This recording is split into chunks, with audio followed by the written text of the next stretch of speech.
Hello there and welcome to this edition of the Coach Pius Media class.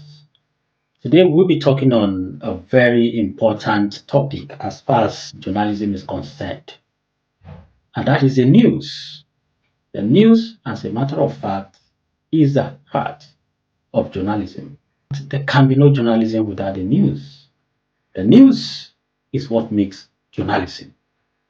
And so, what we are going to be discussing in this particular class is more or less the heart of the profession called journalism. Under this topic, the news, we'll be looking at the definition of the news. We'll look at news structure. We'll look at news characteristics. What are those characteristics, those features, those qualities that make news what it is, the news? Okay, we'll look at that. We'll also look at the news element. Some prefer to call it news criteria, but whichever one you choose to refer to, what you are talking about is the news determinant. The news determinant. What determines what becomes news to you?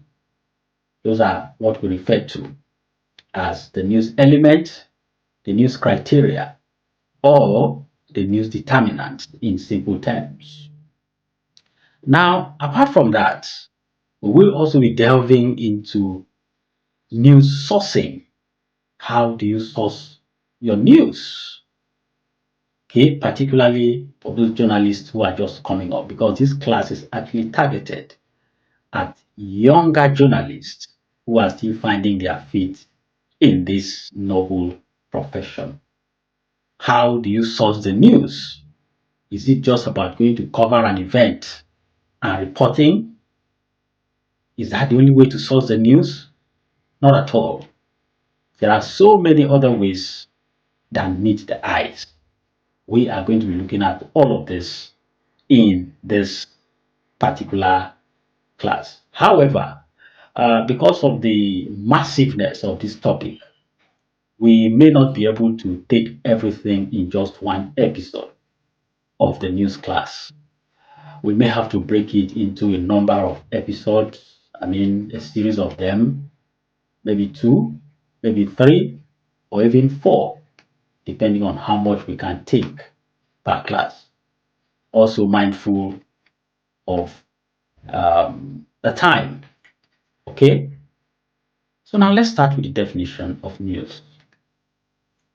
What is the news? Now, a lot of time, particularly for those of us who have had the opportunity to interview young reporters when they apply for jobs, one of the common questions asked is, what is the news?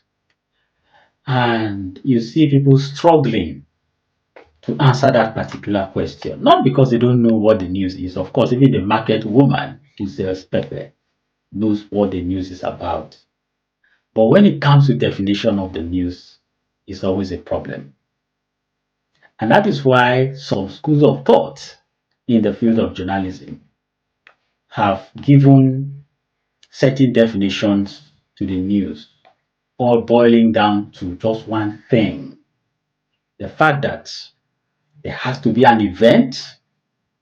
Okay, this event has to be reported for it to become news. There has to be an event, and the event has to be reported for it to become news. In other words, if an event has not been reported, it remains at the realm of an event. It is not yet news. So for any piece of event or occurrence to become news, it has to be reported. That is what makes it news. And that is why before you call a particular story news, it has to be sourced by a reporter, written based on the journalistic style of writing, the acceptable news format, and then edited and published before it becomes news. In other words, news is a report of happenings within us. A report of happenings. Underline that word report. It must be there. It's deeper than that, but I'm actually giving you the basic definition of the news. Now, because it is not everything that happens that you report as a news person, there are certain guides. There is a particular language used in the media profession to actually portray what the news could be like. One of such language is that when the dog bites a man, it is not news. Or when a man bites a dog, it becomes news. Why is that so? Now, this is so because the status quo here is that dogs bite humans. Okay? Dogs are supposed to be like security pets. And when they find a person who is suspected by the dog to be a security threat, the dog chases the person and bites. That's a norm in our society. Okay? But a situation where it is now a man that is pursuing a dog to bite it, that becomes an abnormality, right? Yes. It is that abnormality actually that makes the news. In other words, the news is not the status quo. The news is actually an offset on the status quo. The status quo is the norm, what you should have on a good day. For instance, when it is morning, everywhere is bright. There's no news there. If you wake up and start telling people, oh, the morning is a bright day, it's dawn, it's morning, it's bright, there's no news in it. But when you wake up in the morning and everywhere is dark, by 7, 8, 9 a.m., everywhere is still as dark as you would have in an 8 p.m. situation, in a 10 p.m. situation, then it becomes a major news. That's like upsetting the status quo. In other words, the man is now biting the dog rather than the dog biting the man. So any event that upsets the status quo, any event that is unusual, becomes the news and worth reporting. In any case, that is what arouses interest, isn't it? Oh, the river is flowing. Yes, rivers are meant to flow. What's the news in it? There's no news. And that's why certain kinds of stories, when they are written by certain kinds of reporters, depending on their experience, they become very watery because they have no substance in them. That's why a good reporter will always bear these principles of the dog biting a man and the man biting the dog in mind at all times. So, having defined the news, and I do hope actually that you got the points of what news should be, we now take it a step further to qualities of news. That's the characteristics of news. Just like every other thing in life, the news also has its own characteristics. And there are not so many of them, yet they are very key. But do I say there are actually many of them? They fall into different categories which we are going to look at in the course of this topic. However, the basic characteristics of news, if it is not timely, it is not news. The concept of timeliness, we are still going to meet it somewhere when we are discussing other aspects of the news. If it is not timely, if it is not happening, as in like now, or worst case, recently, it is not news. If you look at the spelling of news itself, you see that it has to do with new, freshness, with an element of S there, meaning that things that are new, okay, new things, events that are new, events that are fresh. That is what gives it that name, news. New things in town, news, happenings, worth reporting for those who have not heard. That's one. Another very important characteristic of the news is that it must be objective. Yes, objectivity is a key element of the news. The news is not like a feature article where you can bring in your own opinion, or you bring in the opinion of others, or you bring in sentiments. Not at all. When you are reporting the news, you are telling the story. And you know that when you are telling the story, there is no room for bias. There's no room for sentiments. There's no room for favoritism. Anything outside that, you have shifted from the tenet of news reporting. Therefore, the news must be objective. Okay? It must be balanced. That is another aspect of the news. It must be balanced depending on the sides that are covered in the news. Let me give you a very good example of a current happening that requires some element of balancing. If you have been following the disagreement, let me put it that way, or squabble between two first-class, traditional rulers in Yoruba land. I'm talking about the Alaafin of Oyo and the Oni of Ife. You would see that there are two sides to this ongoing disagreement over an issue of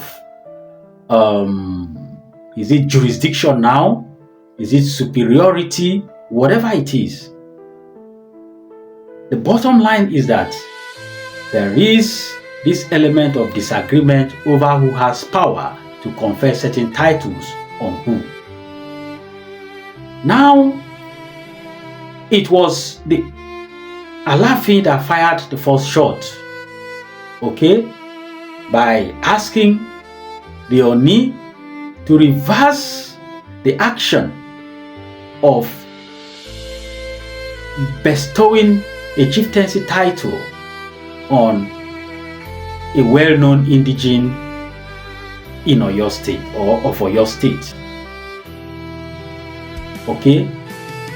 But later on, the Oni's palace had to respond to that ultimatum and dismissed it as lacking substance. Now that's a trending story, right? As a reporter who wants to look at these characteristics of objectivity I'm talking about and balancing, you must report the story from the two angles. As you are reporting the Oni's angle, you are also reporting the Alaafin's angle of the story. Bearing in mind that these two sides have spokesmen.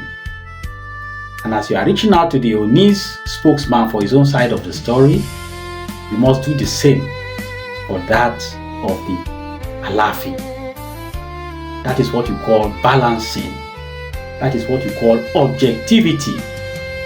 Okay? You are not writing that story with a view to favoring one side over the other.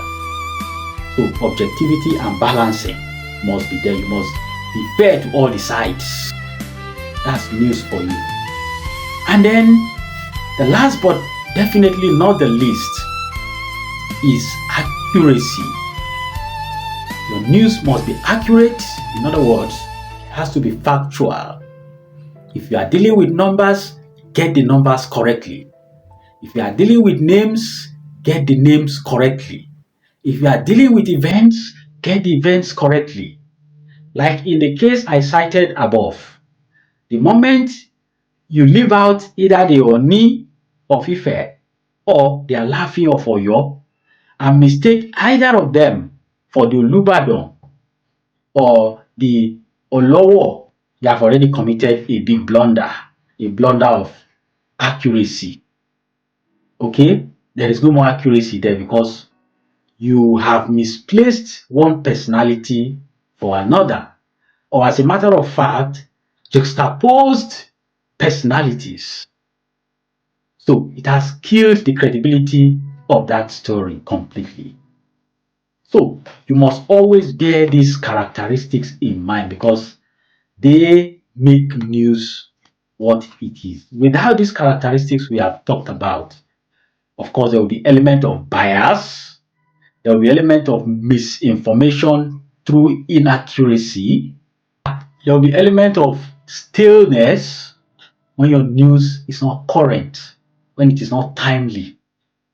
Okay, so those are some of the basic elements or characteristics now that you must consider when you are preparing your news. They must be there.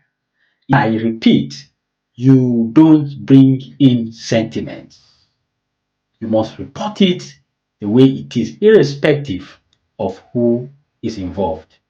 When you are not doing your analysis or your feature in a different writing style, you can then bring in all these other elements. But when it is news, it has to be factual, it has to be accurate, it has to be timely, it has to be balanced, and it has to be objective. Like I said, we have other elements to talk about, but let's summarize with this issue of news checklists. Okay, news checklists. What you call the 5 W's and H. The 5 W's and H are also very essential in news writing.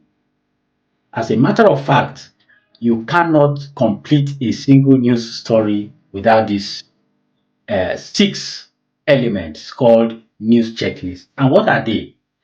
The 5 W's and H. Of course, the 5 W's means the what has happened, where did it happen? That's the second W now. When did this happen? That's the element of time. Okay. Why did it happen? They're just trying to establish, give reasons. Certain events, okay, happened. And then who is involved in this event? Who are the personalities? Who is the individual involved in this event? So these 5 make up the 5 W's in news writing. They must be part of any news that you want to write. And then the H there is how. Okay, how did it happen? Just like adding additional information or giving additional information to whatever it is that has happened. Now, when I said that this checklist must be in every story you write, it doesn't necessarily mean that all of them must be in one story at the same time. Okay, depending on the kind of story that you are writing. For instance, if you are giving a hard story, maybe an accident scene, for example, the first thing you are reporting is what has happened. Okay, before any other element comes in. And then you can talk about who, and then you can talk about when, how it happened, and so on and so forth. But basically, you must talk about what happened, and if individuals are involved, who is involved. Particularly for broadcasting, you don't necessarily have to cover everything. Provided you have told your audience what happened, who is involved, maybe one other elements of where and so on. If you cannot carry everything in that particular news item, provided you have carried the basic ones, you have sent the message. But you are much more at liberty to write as much as you can when it comes to print. In print, you can write as much as you can, And so it gives you room to cover all these, checklists in a single story. You have sufficient room to cover all these checklists in a single story. And so you can talk about the what, the where, the when, the why, the who, and of course the how in a single story as it has to do with the print. So why are they called checklists? They are called checklists because by the time you finish your story, you start assessing the story, you will find out that your story must have element of what has happened, where it happened, when it happened, who is involved, why it happened, okay, and then how it happened. If you don't have all these elements or these checklists, okay, then you have not written a story. It means that you have written something, but definitely not a news story. A typical news story must have these checklists that I just mentioned now. So we will continue in our next class where we will discuss the news structure. We'll also discuss news criteria or news elements or news determinants. These three mean exactly the same thing. And then we go ahead to talk about how to source for the news, the various mediums you could use to source for the news and come up with something worth catching the attention of your audience and your readers. I hope you have learned one or two things in today's class. Well, why don't you subscribe to the Coach Pius Media class if you have not done so already?